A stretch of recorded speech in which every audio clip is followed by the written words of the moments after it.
오늘 영국 현지에서 충격적인 소식이 전해졌습니다. 토트넘의 레비 회장이 손흥민을 팔아 아파트를 건설한다는 뉴스입니다. 최근 영국 매체들은 토트넘이 런던 시당국의 스타디움 남쪽 끝에 4개의 주거용 타워 건설을 위한 새로운 계획 신청서를 제출했다고 보도했습니다. 엄청난 자금은 손흥민 이적료와 챔스리그 진출로 벌어들이는 수익금으로 충당할 예정이라고 알려졌습니다. 결국 최근 레비 회장이 손흥민 이적과 관련되어 보여주는 막장 태도는 아파트 건설 프로젝트와 관련이 있다는 뉴스가 계속 쏟아지고 있습니다. 특히 한국 투어에서 손흥민이 안 뛰어도 된다며 위약금을 물어주면 된다는 충격적인 발언까지 나왔는데요. 이 모든 내용을 차근차근 파헤쳐 보겠습니다. 우선 가장 핵심적인 내용부터 말씀드리겠습니다. 토트넘이 손흥민을 매각할 시 막대한 이적료를 요구할 전망이라고 영국 토트넘 후스퍼 뉴스가 보도했습니다. 그런데 여기서 정말 놀라운 것은 전 토트넘 스카우트인 브라이언 킹이 손흥민에게 러브콜이 온다면 토트넘은 최소 1억 파운드, 즉 약 1594억 원을 요구할 것이라고 주장했다는 점입니다. 1594억 원이라는 금액이 얼마나 큰 돈인지 실감이 나지 않으실 텐데요. 이는 현재 손흥민의 나이와 상황을 고려했을 때 정말 상식적으로 이해하기 어려운 수준입니다. 손흥민은 현재 33세이고 계약 기간도 1년밖에 남지 않은 상황인데 이런 천문학적인 이적료를 요구한다는 것은 정말 충격적이죠. 그런데 여기서 더욱 충격적인 것은 토트넘의 진짜 의도입니다. 현재 사우디 클럽이 제시하고 있는 500억 원의 이적료를 1600억 원까지 뻥 튀겨 받아내고 이 자금으로 스타디움 남쪽 끝에 타워 아파트를 건설한다는 것입니다. 이 아파트 건설 프로젝트는 단순한 주거용 건물이 아닙니다. 564개의 새로운 주택을 제공할 예정이며 290개의 투베드룸, 243개의 원베드룸, 30개의 3베드룸 거주지와 타워 뒤에 하나의 스튜디오 아파트가 포함됩니다. 현재 런던시도 토트넘의 계획을 크게 환영하고 있기 때문에 조만간 본격 추진될 것이 확실합니다. 이 프로젝트가 얼마나 거대한 규모인지 알 수 있는 부분은 4개의 주거용 건물과 함께 타운하우스들, 익스트림 스포츠 건물, 그리고 180개 베드룸을 갖춘 호텔도 함께 건설될 예정이라는 점입니다. 이 모든 건설 프로젝트는 2028년 유럽 챔피언십에 맞춰 완료될 예정이며 토트넘 호스퍼 스타디움이 토너먼트의 호스트 경기장 중 하나가 될 예정이라고 합니다. 현재 영국 언론과 토트넘 팬들은 레비 회장이 2025년이 이 건설을 추진하는 최적의 상황이라며 밀어붙이고 있다고 지적하고 있습니다. 특히 레비 회장이 이 건설 프로젝트를 최우선으로 밀어붙이기로 이미 결정했고 새로운 선수 영입에도 많은 자금을 투자하지 않을 것으로 예상하고 있습니다. 손흥민 이적료와 챔스리그 진출 수익금을 모두 여기에 투입하고 선수 영입과 팀 리빌딩에는 최소한에 그치려고 한다는 것입니다. 이런 상황에 정말 충격적인 사실은 레비 회장이 한국 축구 팬들을 무시하는 태도를 보이고 있다는 것입니다. 현재 레비 회장의 손흥민 이적료의 최대 목표는 1억 파운드, 하나 약 1851억 원입니다. 만약 7월 20일부터 시작되는 사우디 클럽들의 여름 이적 기간에 어느 한 클럽이 1억 파운드를 부른다면 바로 손흥민을 매각할 예정이라는 것입니다.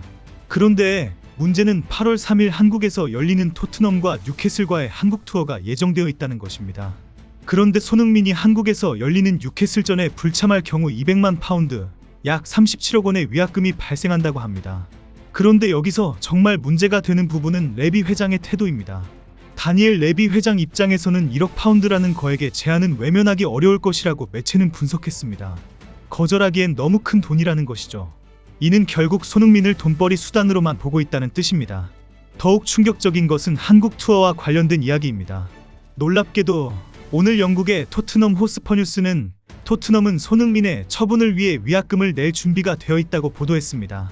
매체는 소식통을 인용해 손흥민이 사우디 리그로 간다면 토트넘은 6천만 파운드 이상의 이적료를 벌 수 있다. 그 외에 행선지면 3천만 파운드 정도다. 사우디에서 놀라운 제안이 온다면 위약금은 별 문제가 되지 않을 것이라고 밝혔습니다. 결국 이 보도는 토트넘이 손흥민을 팔아서 돈을 벌 수 있다면 한국 팬들과의 약속 따위는 37억 원을 물어주면서라도 어길 수 있다는 태도를 보이고 있는 것입니다. 이는 정말 한국 축구 팬들을 완전히 무시하는 충격적인 태도가 아닐 수 없습니다. 최근까지만 해도 손흥민의 이적은 8월 3일 토트넘의 아시아 투어 이후에 최종 결정 날 것이라는 전망이 많았습니다. 토트넘이 홍콩과 한국 투어로 큰 돈을 벌고 토트넘과 손흥민이 한국 축구 팬들에게 작별 인사를 건넬 것이라고 예상했습니다. 하지만 이런 레비 회장은 1억 파운드라는 엄청난 이적료를 불러서 협상에서 합의만 되면 이런 순진한 예상을 다 깨어버리겠다는 것입니다. 한국에서는 내일부터 진행되는 2025 쿠팡 플레이 시리즈 티켓 예매가 시작될 예정입니다. 손흥민이 토트넘 유니폼을 입고 뛰는 마지막 경기가 될 수 있다는 전망에 한국 축구 팬들의 티켓 전쟁은 엄청난 상황입니다. 손흥민을 그라운드에서 꼭 보고 만다. 토트넘 응원가 미리 연습 들어간다는 반응이 계속 쏟아지고 있습니다. 한국 축구 팬들이 토트넘과 뉴캐슬전을 보려고 단단히 벼르고 있고 내일 바로 티켓은 완전히 매진될 것이 확실합니다. 이런 상황에 토트넘은 손흥민을 팔아서 큰 돈을 벌 수 있다면 37억 원의 위약금을 내고라도 손흥민 없는 토트넘으로 경기를 치르겠다는 입장입니다. 토트넘의 다니엘 레비 회장이 이런 막장 도박이 정말 위험한 선택이라는 경고는 계속 나오고 있습니다. 특히 많은 매체들과 팬들은 토트넘이 급격히 전력이 약화되고 리빌딩 과정에서 큰 위험에 빠질 것이라고 전망하고 있습니다. 급기야 일부 팬들은 토트넘이 다음 시즌에는 최하위 팀이 될 것이라고 예상하고 있습니다.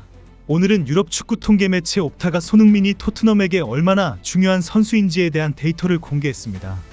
옵타는 2024-25 시즌 프리미어리그에서 토트넘은 손흥민이 선발 출전한 24경기에서 41.7%의 승률을 기록했다. 손흥민이 선발 출전하지 않은 경기에서는 7.1%라는 처참한 승률에 그쳤다고 발표했습니다. 이 수치가 얼마나 충격적인지 아시겠나요? 손흥민이 있을 때와 없을 때의 승률 차이가 무려 34.6%포인트나 됩니다. 손흥민이 선발 출전하지 않은 14경기에서 토트넘은 단 1승에 그쳤다는 것입니다. 이는 손흥민이 단순한 선수가 아니라 토트넘의 승리를 좌우하는 핵심 인물이라는 것을 명확히 보여줍니다. 공격력 측면에서도 마찬가지입니다. 손흥민이 선발 출전했을 때 토트넘은 경기당 2.1골을 넣었지만 손흥민이 선발 출전하지 않았을 때는 경기당 1.0골에 그쳤다고 옵타는 분석했습니다. 승점 면에서도 손흥민이 선발 출전한 경기에선 평균 승점 1.4점을 획득했고 손흥민이 선발 출전하지 않았을 때에는 경기당 승점 0.4점을 얻었다고 합니다.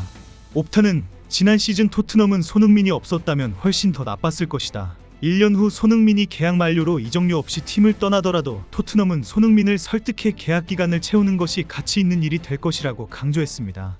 더 나아가 옵타는 토트넘은 엄청난 변화를 앞두고 있지만 클럽 역사상 최고의 선수 중 한 명을 잃는 것은 이번이 적절한 시기가 아니다 FK고 경고했습니다. 이는 토트넘이 현재 전환기에 있는 상황에서 손흥민과 같은 핵심 선수를 잃는 것이 얼마나 위험한 일인지를 보여줍니다. 옵타의 분석은 더욱 명확합니다. 그 차이가 전적으로 손흥민 때문이라고 할 수는 없지만 손흥민이 동료들에게 미치는 영향력을 과소평가해서는 안 된다. 손흥민이 경기장에 있는 것만으로도 다른 선수들의 수준을 끌어올린다. 손흥민이 없다면 토트넘은 리더가 부족하다고 분석했습니다. 심각한 타격이 확실함에도 불구하고 손흥민의 이적은 현실로 곧 다가올 상황입니다. 문제는 그 후폭풍이 어느 정도까지 심각할 것인지는 다음 시즌이 실제 다가와야 확인할 수 있다는 사실입니다. 손흥민이 이적한다면 다음 시즌 토트넘의 경기력과 성적은 어떨까요? 리그 성적이 어떨 것인지 우리가 예언해볼까요? 좋아요 눌러주시고 댓글 적어주세요.